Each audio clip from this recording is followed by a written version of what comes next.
So, it's the Single Malt Mates here, Salt Lake City, Utah, the Squatters Brew Pub. We're here with the brewmaster, Jennifer Talley. Hi. Cheers, you guys. Thanks for coming. Glad to be here. Always like to come to Utah. The origin of our craft beer experience. This is when you first started drinking craft beer Yeah. in Salt Lake? We actually don't know that much about you, Jenny. Are you actually from Utah? No. I was born in Chicago.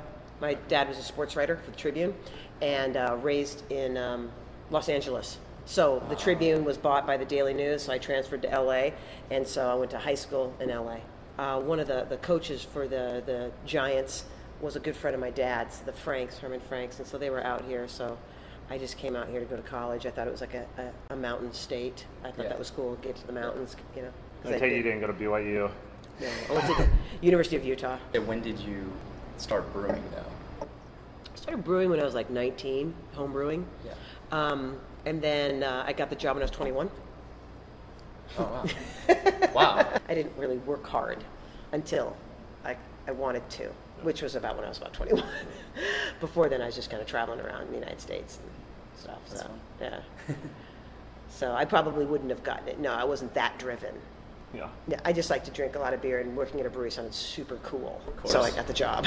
It was really the only reason I came in. So I had gotten fired from a pastry job. I was devastated. And I got this job. I went and I thought it was up at Wasatch Brew Pub, and Chris Erickson, who's brewmaster at Snake River, was up there at the time. He was the brewer up at Wasatch, and I went and interviewed up there, and he told me it was down here, so I came down here. They interviewed me for 4 months, and then they started me at $4.75 an hour.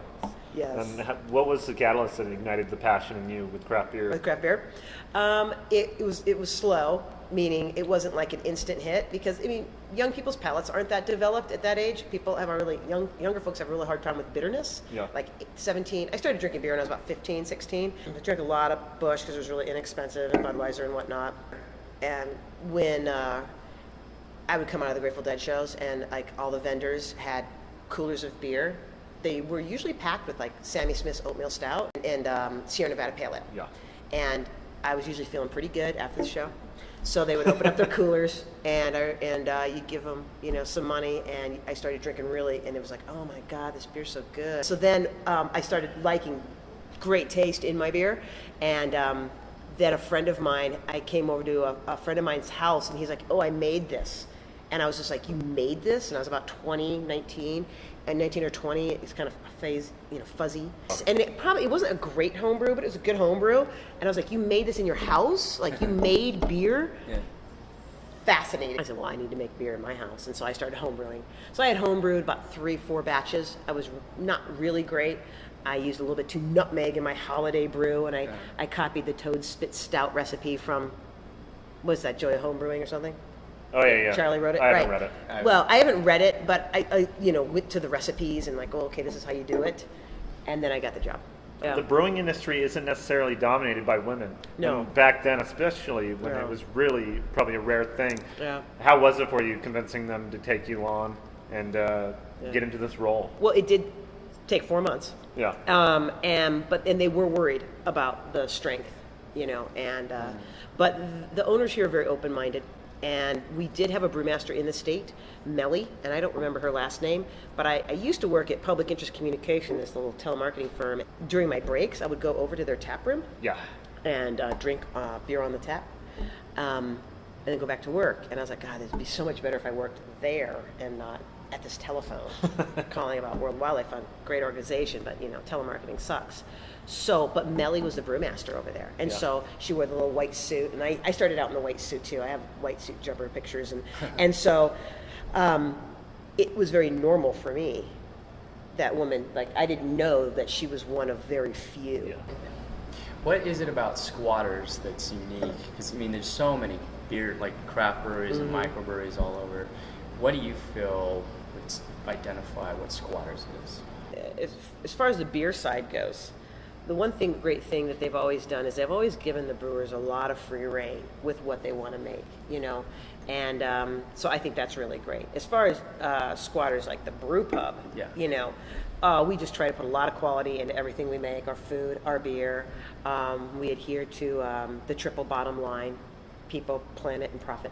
Yeah. And so we try to be as green as we possibly can. We really didn't pick that mission statement up till about, I would say, 15 years in. So we started in 88, so do the math there. And I think that just comes with age as an owner and age as your company, and where now you have the kind of luxury to kind of go there a little bit more.